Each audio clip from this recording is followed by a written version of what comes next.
Y ahora vamos a presentar al arquitecto Pablo Discacciati. Pablo Discacciati es arquitecto egresado de la Universidad de Buenos Aires, es consultor BIM de M2 BIM, docente de diseño asistido por computadora, Cátedra Núñez, y tutor del posgrado BIM Nuevas Herramientas de Producción Proyectual, en el que tiene a cargo el dictado de la asignatura IPD. Posee una amplia experiencia profesional, durante la cual ha aplicado desde hace años la metodología BIM. El arquitecto Pablo Discacciati nos presenta a continuación su ponencia IPD. Hola. Bueno, ¿qué tal? Me presento primero. Bueno, soy Pablo Discacciati. Yo empecé a trabajar con Javier Núñez desde mitad de año. Y digamos que nuestra relación con Javier, en principio, fue de mails y a través de LinkedIn, y bueno, nos unió el interés por esto, por Revit y por el trabajo en BIM. Cuando arranqué con él, la primera clase que me da, o la primera charla más que clase, me dice si me animaba a dar IPD. Yo dije que sí, entonces empecé a investigarlo bien. Tenía una noción, pero no muy cierta. Cuando lo empecé a investigar, ahí me di cuenta que no le caí tan bien a Javier, porque uno está acostumbrado, uno como arquitecto, está acostumbrado a trabajar con planos, a trabajar en obra, y el IPD es otra cosa, si bien está relacionado, ¿no? El IPD es un modelo de contrato de obra, que bueno, que vamos a ir viendo. Los antecedentes del IPD. Me gustaría hablar un poquito, antes de arrancar con el IPD en sí, más o menos de dónde viene, que tiene que ver con los procesos de trabajo. Yéndonos bastante lejos a la revolución industrial, podemos ver cómo desde el Fordismo, cómo se arranca con el tema de un proceso de trabajo en producción en cadena de montaje. Bueno, al ir avanzando el tema de la industria, ya fines del siglo XIX, se empiezan a estudiar otros procesos de trabajo en el cual se tiene en cuenta lo que es la producción y la regularidad de la producción. Es decir, el flujo de cómo se produce. Bueno, después en los años 70, con el tema de la crisis del petróleo, se empiezan a estudiar a través de las empresas, sobre todo las automotrices como Toyota, se empieza a estudiar cómo es que se puede generar más y mejor sin producir residuos, sin producir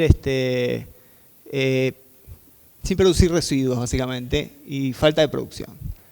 Acá Cosquela en el año 2000 se basa en el toyotismo, que era lo que les estaba contando, y produce una ecuación que es T más F igual a B, donde T es la transformación, que es la transformación de la materia prima a un producto terminado, la F, que es el flujo, que es la regularidad del trabajo, y la B, que sería la consecuencia, que es el valor agregado que se produce.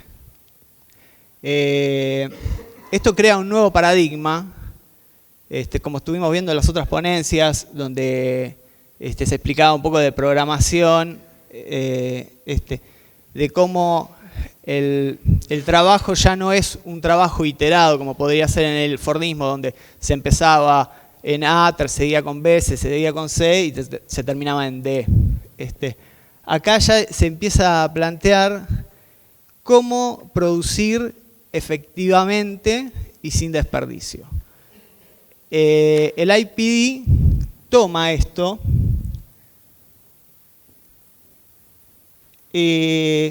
Pero claro, como no nos referimos a una industria que es la industria de los automotores o de otras cosas, sino que estamos en una industria muy particular, que es la de la construcción, tenemos una serie de diferencias, que acá Cosquela las enumera. Que por empezar, cada proyecto que hacemos es diferente, cada proyecto que hacemos está en un lugar diferente, y que con la gente que lo hacemos es diferente, y también a quién se lo vendemos es diferente. O sea, esos 4 puntos son muy importantes porque nos va a intervenir en el flujo de trabajo, y que es en lo que en definitiva un modelo de contrato es lo que tiene que estipular. Porque si no, sería irreal plantear algo que después no se pueda cumplir. A ver. Bueno. Acá vemos lo que se llama las tríadas LPDS, que viene a ser como la base de la producción en la que se basa IPD. Pero me parece que ahí está. Ahí las vemos más claramente. Si nos fijamos en los triángulos, desde objetivos hasta la finalización, se van intersectando las diferentes áreas de los triángulos, de estas tríadas, y lo que va haciendo es un flujo de trabajo que va tomando no solo la iteración de cómo se va haciendo el producto, sino el estudio de cómo se hace ese producto y el estudio del producto en sí mismo. Esto lo vemos mejor acá. Acá lo separé en tradicional y IPD. Digamos que el tradicional toma lo de arriba, que serían los objetivos. Siempre hay objetivos, porque bueno, recapitulando un poquito, ¿no? Tradicional me refiero a la manera de contratación tradicional, donde tenemos contratos separados y convenios separados. Y bueno, los conceptos de diseño son los mismos: el diseño de producto, la fabricación y logística, bueno, etcétera. Lo que me parece que viene a cambiar todo acá es la parte de abajo, que es el criterio de diseño. O sea, ya no estamos hablando de lo que estamos diseñando, sino de cómo lo vamos a diseñar. Después, diseño del proceso, es lo mismo. Ingeniería del detalle, es decir, ya no trabajar en un detalle constructivo, por ejemplo, sino en ver cómo se va a resolver en su totalidad, es decir, desde la producción, desde la logística, desde todo punto de vista. Bueno, las instalaciones, es decir, de dónde se va a producir eso. Y bueno, ahí vemos abajo la definición, bueno, los distintos pasos, que son la definición de proyecto, el diseño LEAN, el suministro LEAN, el ensamblaje y bueno, y el final. Pero ¿cómo empezar es el tema acá? Porque vivimos en la Argentina, básicamente, y el IPD es un plan un modelo de trabajo que está basado en un método que tiene que ver con industria y con una industria que no es tradicional, en la arquitectura, y que tiene que ver con un modelo exterior más bien americano. Me pareció graciosa la imagen, ¿no?, de tomar algo como puede ser la Torre Eiffel y el tipo tratando de armarla con una llavecita Allen, porque es más o menos lo que nos pasa cuando nos enfrentamos con estas cosas bueno, empezamos a estudiar un tipo de contrato como es el IPD, pero cuando vemos las partes no funcionan para este tipo de contrato. Es decir, el contratista no tiene ni la capacidad muchas veces, y otras veces no tiene los elementos para poder sumarse a un contrato tipo IPD, y lo mismo pasa con los propietarios y hasta con los mismos estudios de arquitectura que no implementan Revit o no implementan BIM. Bueno, pero vamos a ver un poquito más qué es el IPD, porque me estoy adelantando un poco. El IPD como modelo de contrato lo que intenta hacer es resumir estos tres personajes que tenemos en la obra típicos, que son el propietario, el arquitecto y el constructor o contratista, en un solo modelo de contrato y no en dos contratos separados como es tradicionalmente, donde está el arquitecto con el propietario y el contratista con el propietario. Y a su vez el arquitecto con sus asesores y el contratista con sus subcontratistas. Bueno, la idea del IPD es juntarlos a todos en un mismo contrato donde todos se comprometan a llevar a cabo la obra. Donde todos toman riesgos y beneficios en la misma proporción. Para ello, para poder llegar a cabo ese compromiso, lo primero que hacen es trabajar sobre un modelo conceptual. Porque lo que sucede es que, ¿cómo nos vamos a comprometer a algo si no sabemos qué es ese algo? Bueno, la idea es llevar un modelo conceptual, el cual nos va a empezar a dar información, que puede ser a través de Revit, y nos puede dar cantidad de metros cuadrados y algunos datos del lugar o quizás hasta de tecnología.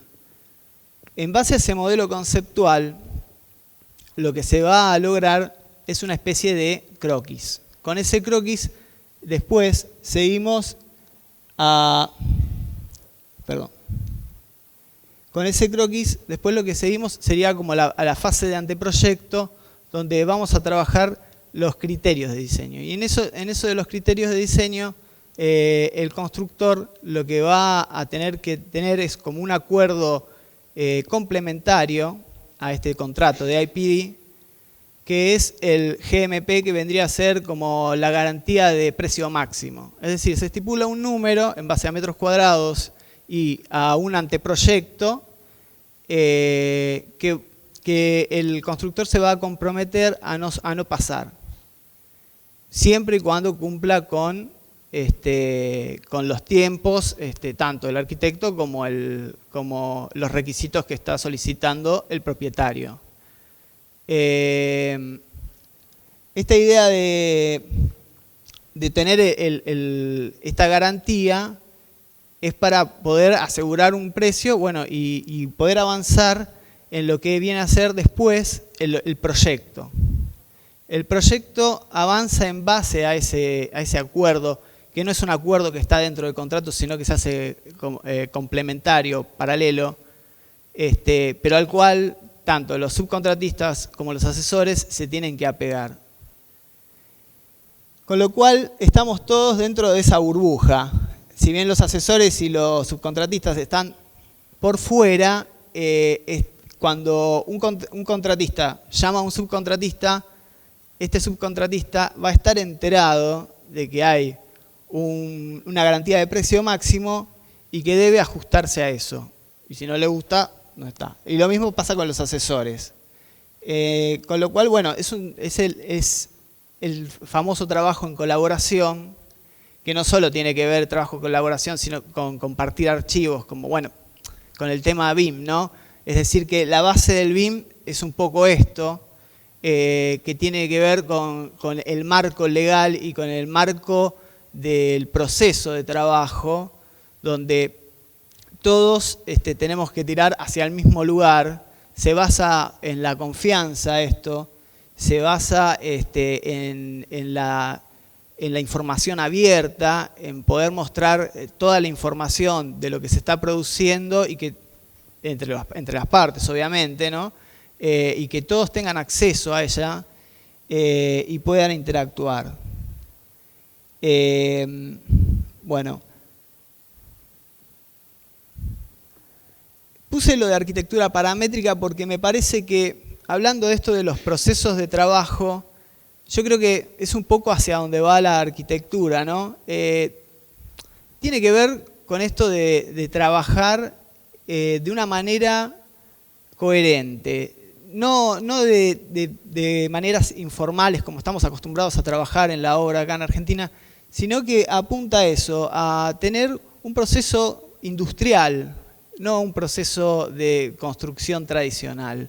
Y la arquitectura paramétrica, y ahí le doy pie a lo que viene después, me parece interesante porque lo que produce son piezas similares o piezas que son distintas pero con componentes iguales y que generan distintas formas y que nos pueden permitir poder producir de una manera adecuada y sin limitar la creatividad.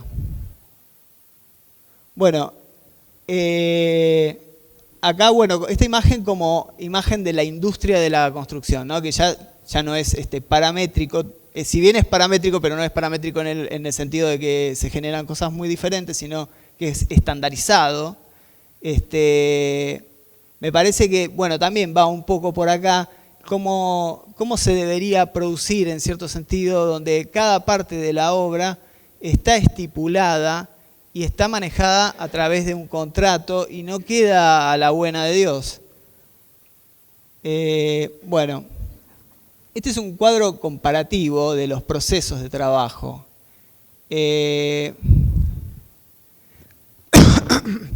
Perdón, entre lo que es la tradicional y el IPD. Bueno, lo interesante me parece de este cuadro es el tema de acuerdos, ¿no? Cómo el acuerdo fomenta la innovación, fomenta esto que les comentaba de la información libre para todos, lo cual produce una claridad en lo que sea presupuestario, con lo cual, o sea, ya no habría tantos malos entendidos ni ocultamientos, porque todos van hacia el mismo punto, que es a terminar la obra en tiempo y forma. IPD lo que quiere garantizar es eso, tiempo y forma, y tiene mucho que ver con el sistema de proceso de trabajo que les comentaba, que tiene que ver con la industria, que es el ILPD, que lo que trata es de reducir esto de los residuos de obra o en los procesos industriales y reducir los tiempos muertos. Bueno, el tema del riesgo es importante porque me pasó en la charla que di la vez anterior que me preguntaban, bueno, ¿qué pasa si la obra termina antes de tiempo? Entonces, ¿cuál es el beneficio para todos? ¿Le dan plata? ¿No le dan? No es que se da plata en el IPD, es decir, cuando se termina el proceso y todos tenemos beneficio, a lo que se refiere es a que vamos a terminar todos con la ganancia pretendida y que no va a haber pérdidas. Esa es la idea. El riesgo, bueno, como dice la palabra, va a ser cuando vamos todos a pérdida, vamos todos. No se encuentra un culpable porque lo que promueve el IPD en su estatuto, digamos, es que como todos tenemos acceso a la información, todos conocemos lo que está sucediendo en la obra y en el proceso de diseño. Para ello, por ahí uno se pregunta, bueno, pero un propietario o un inversor no sabe de planos como puede saber un contratista o un arquitecto, entonces por ahí está en desventaja. Para eso lo que IPD propone es armar un comité, donde el comité puede haber representantes, tanto de los arquitectos, de los contratistas, como de los propietarios, los cuales puedan hablar todos más o menos en un mismo idioma y que se pueda comunicar la información. Y bueno, entonces todos entran en conocimiento de lo que está sucediendo y nadie puede después decir, bueno, pero yo esto no lo entendí así, porque en el acuerdo se firma que todos entendimos todo. Es decir, que el contratista no puede decir que el diseño estaba mal o que faltaba un plano, que el arquitecto no puede decir que se construyó mal porque va a haber un plan de trabajo y en el plan de trabajo se va a estipular cómo se va a trabajar y el propietario, que es el principal, el que debería salir beneficiado siempre y no siempre sucede, no puede decir que no estaba enterado que el diseño era de tal forma o que se iban a usar tales materiales. En este trabajo en colaboración, lo que es el constructor, cuando arma el presupuesto, todo el tiempo tiene el rol de asesor tanto al arquitecto como al propietario de cómo él piensa que lo va a construir, a su vez también el arquitecto con sus decisiones constructivas, ¿no? Pero digamos que la palabra final la tiene un poco el constructor, que es el que lo va a realizar, o el contratista, mejor dicho, que es el que lo va a realizar y con el que van a consensuar. Bueno, a ver. Bueno, acá había puesto un poquito de lo que era BIM, pero como veo que o sea, todos ya sabemos que, bueno, que el BIM es esto de una base de datos que no siempre es un solo modelo, sino que a veces son varios modelos y que a veces no son solo modelos, sino también documentos, y es sobre la que se basa el IPD.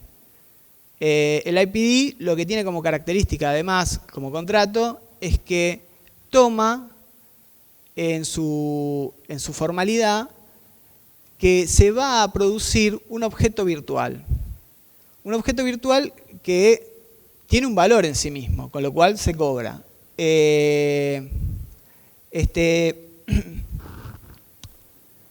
Bueno, acá bueno, dice, el IPD es un enfoque de entrega de proyecto que integra personas, sistemas, estructuras empresariales y prácticas en un proceso que aprovecha la colaboración, el talento, las ideas de todos los participantes para reducir, y bueno, acá viene de vuelta el postulado del ILPD, que es reducir el desperdicio, optimizar eficiencia en todas las fases de diseño y fabricación y construcción. Bueno, sería construcción en nuestro caso. Bueno, esto un poco ya lo comenté, lo del enfoque del IPD, que es el tema, bueno, el tema colaborativo, aceptar la responsabilidad entre todos. Y bueno, el tema que dice ahí, se ve obligado a apostar a la calidad, es esto de tomar riesgos, de compartir beneficios y eso. Pero bueno, ¿en qué se basa esto? Se basa en esto que es LPS, que es Last Project, que viene también de vuelta del ILPD, que proviene también de la industria, ¿no? De esto de trabajar en colaboración. ¿Qué sucede? En la industria trabajar en la colaboración es mucho más sencillo porque estamos todos en un mismo ámbito. Por lo general los clientes son limitados, ya tienen un nicho comercial y ¿cómo se llama? Y la gente, el plantel es el mismo siempre. Toma eso, el IPD, y lo lleva a la construcción. Bueno, acá están las fases en las cuales se inicia un proyecto por IPD. La conceptualización, como les decía, que viene a ser un modelo básico. Fase de criterio de diseño, que es el anteproyecto. La fase de detalle de diseño, que ahí ya se empieza a afinar el trabajo sobre el anteproyecto. La documentación ejecutiva, que también sería lo que nosotros llamamos proyecto. Después viene la fase de construcción y se finaliza con la liquidación.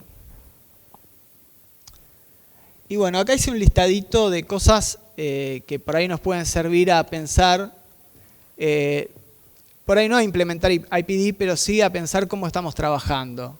Hice un versus entre IPD y tradicional, ¿no? Bueno, que es el IPD es un solo contrato, el tradicional son varios contratos y subcontratos. El IPD es controlado por un comité y en el tradicional es un control dividido y vertical. En el IPD el control se horizontaliza un poco, aunque sería un poco naif creer eso, porque desde luego que el propietario es el que va a decidir. Las decisiones, por lo tanto, se toman por comité y los otros son divididas, con lo cual produce a veces muchas interferencias y falta de comunicación. En el IPD todos asumen riesgos y en el otro el mayor riesgo se supone que es del propietario. Porque bueno, en esto de echarse las culpas de por qué sucedió tal cosa, por lo general termina pagando el propietario. El IPD que tiene como negativo, entre comillas, es que lleva un mayor tiempo de negociación. Es, por así decirlo, un poco más burocrático. Lo que pasa es que la elaboración del contrato tiene que ver con la elaboración de los documentos.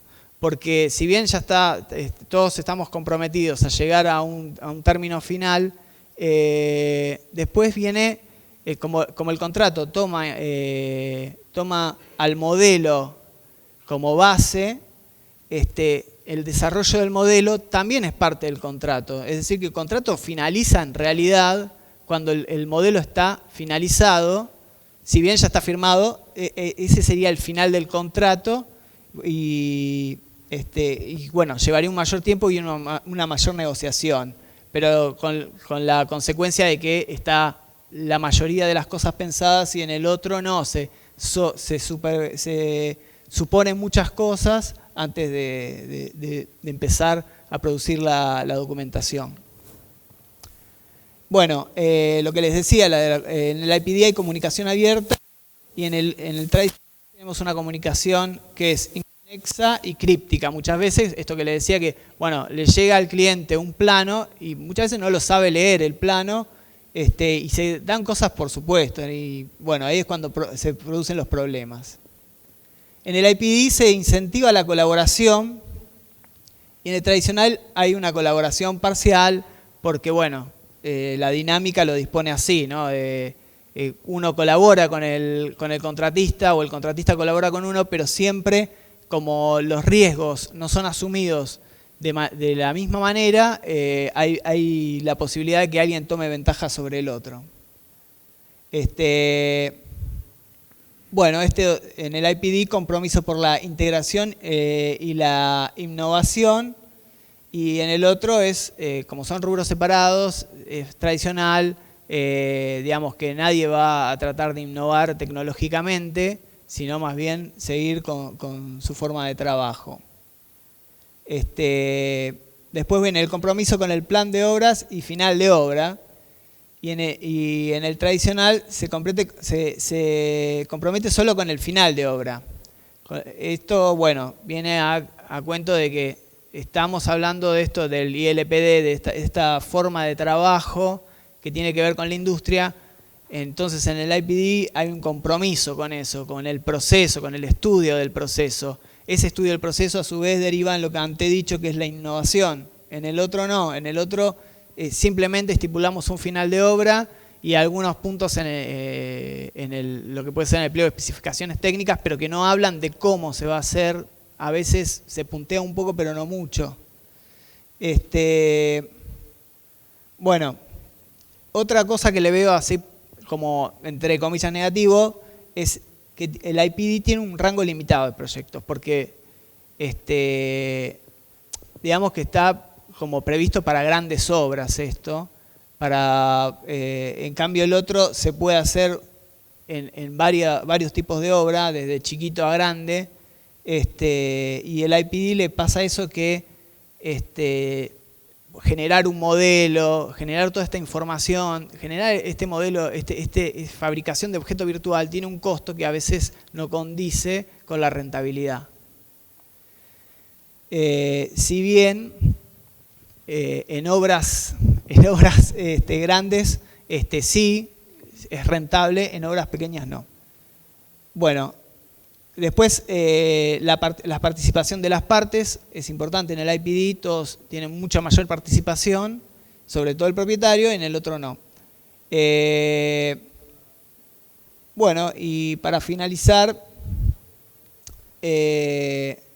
hay algo que me parece que es importante, que el propietario es responsable de la obra y del diseño en IPD, y en el otro sentido no es directamente responsable, sino es quien dictamina nomás qué quiere.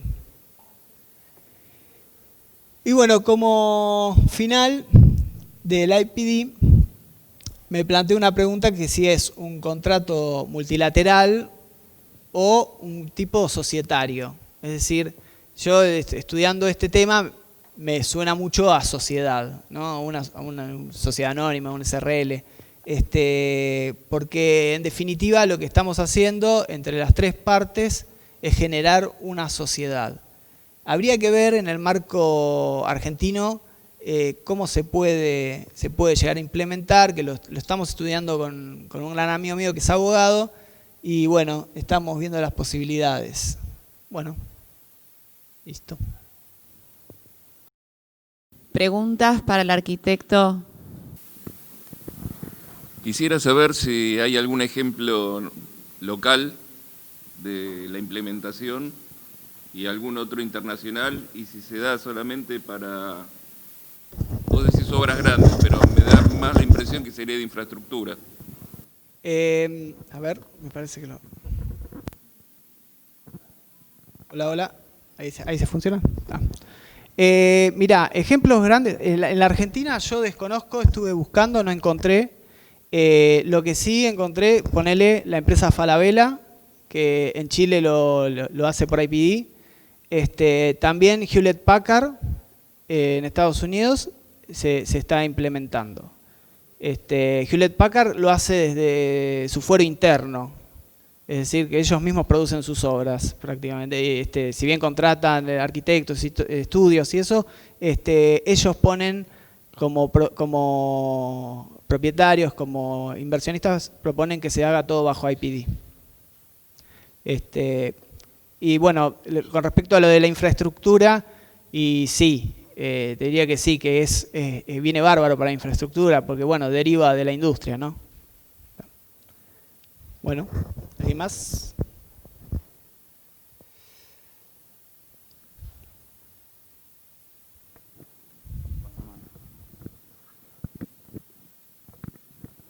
Hola. ¿Qué tal? ¿Cómo estás? Hola, sí. ¿Cómo es la base del modelo en que entre propietario, constructor, empiezan a compartir el riesgo? ¿De dónde, cómo es la base de ese contrato en sí? Perdón. Digamos que la base, a lo que voy a tratar de interpretar con qué es base. La base en sí es el mismo contrato, o sea, todos asumen riesgos y todos asumen beneficios, en el sentido que se firma un único contrato en el cual se estipula que se va a llegar de determinada forma y en determinado tiempo a construir un edificio, ¿sí? Y también como base se puede llegar a tomar lo que es BIM, porque BIM es lo que nos permite, o sea, el IPD no sería posible si no fuera por la tecnología. El IPD dentro de una industria fue posible, pero antes de la tecnología, pero en nuestro marco donde estamos trabajando en oficinas diferentes, con clientes diferentes, con personal todo el tiempo que va cambiando, si no existiera algo tan básico como Internet, no se podría hacer. Pero bueno, no me quiero ir demasiado al tema. La base básicamente de IPD es la confianza, es la colaboración. IPD se traduce como trabajo en colaboración, en realidad pues, sería la interpretación más correcta, porque bueno, por esto, de asumir todos los riesgos y los beneficios. Y con beneficios hablo a terminar bien la obra, ¿no? No sé si te respondí. ¿Y una transferencia clara de la responsabilidad esa? ¿Cómo? ¿Hay como una transferencia de esa responsabilidad también? ¿Puedo hacerlo colaborativo, como que tiene que dar, no?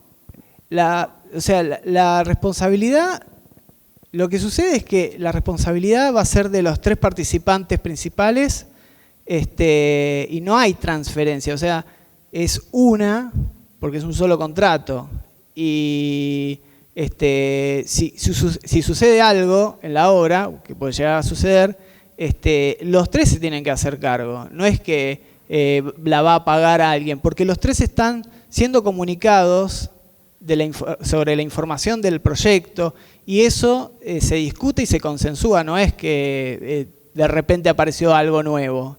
Sí puede suceder que el propietario exija una nueva cosa, pero eso ahí se arma el comité y ahí se discute y se reestipula el contrato, pero eso sería un caso muy particular. Pero dentro de un contrato normal de IPD, ya desde inicio sabemos qué vamos a construir y cómo lo vamos a construir. Y todos nos estamos enterando de todo el tiempo, por eso se arma el comité. ¿Ah? Gracias. No, a vos.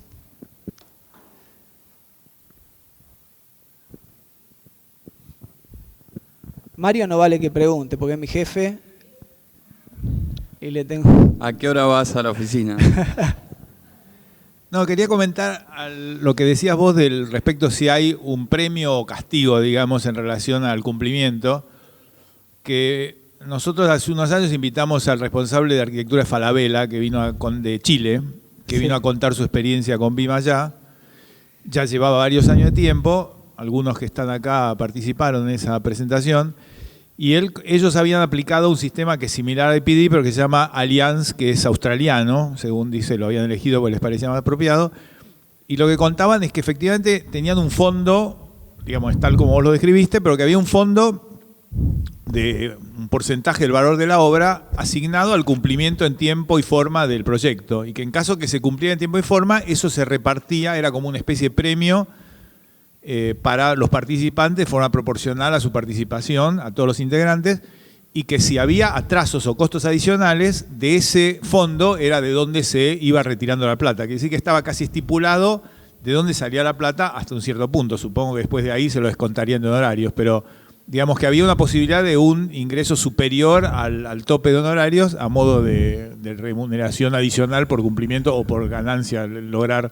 Claro. Ahí hay un caso bien concreto porque un centro comercial, si se abre una semana antes, tiene un ingreso, un beneficio muy grande para el comitente, digamos. Sí, mira, por lo que sé, digamos, yo trabajé en base a los documentos que tiene el Instituto Americano de Arquitectura, que es el que emite como el procedimiento dentro de Estados Unidos, ¿no? Que es de donde se creó. Ese tipo de contrato de alianza no lo conozco. Puede ser que suceda así. Hay en lo que es el procedimiento del Instituto Americano, no dice en ningún momento que hay un fondo y que se puede repartir.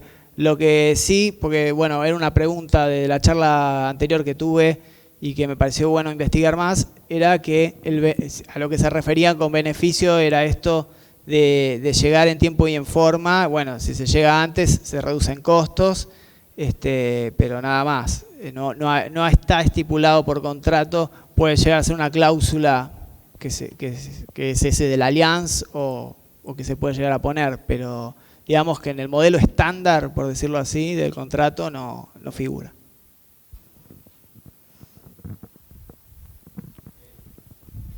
¿Alguien más?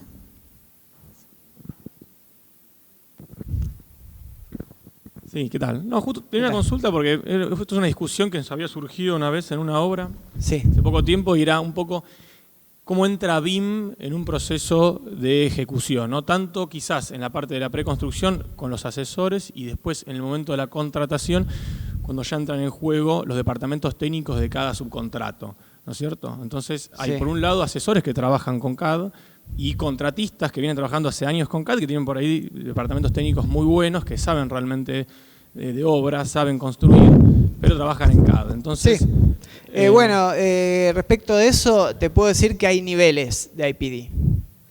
Que, digamos, en realidad para hacer IPD tenés que llegar al nivel 3, en el cual todos sabemos usar las herramientas, ¿sí?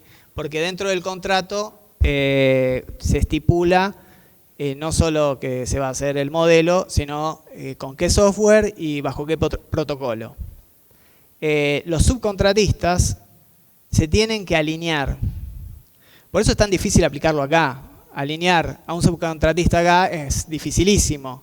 Después está el nivel 1, vamos partiendo del principio, ¿no? El nivel 1 que es CAD, pero con Revit, que es simplemente dibujar todo el modelo tener toda la información, pero claro, el contratista no maneja el tema y los subcontratistas tampoco, y bueno, se comparte la información hasta donde se puede. Y el nivel 2 tiene que ver con un trabajo interno ya de contratista y propietario, pero sin meter a los subcontratistas.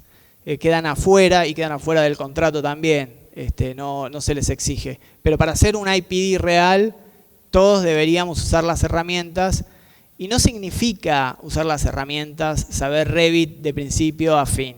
Hay otras herramientas que son de comunicación muy potentes y que sirven para presupuestar, sirven para comunicarle también al propietario sin que tenga que abrir un Revit, que es software que muchas veces es gratuito, pero que necesitas una capacitación. Y una capacitación significa un desarrollo de la industria. Y eso es lo difícil en Argentina. No tenemos una industria de la construcción, lamento decir, pero no hay una industria seria, no hay estándares de trabajo. Bueno, acá los que usan Revit habrán visto alguna vez una cosita en las propiedades que se llama OmniClass.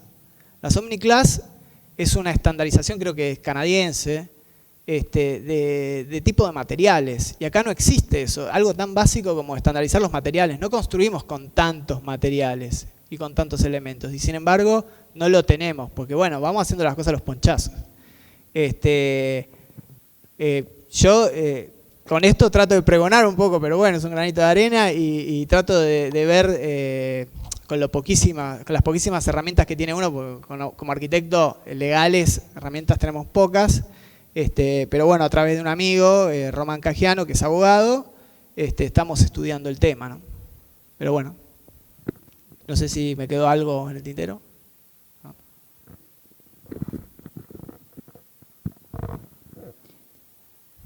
¿Alguien más? No. Bueno, muchas gracias, Pablo.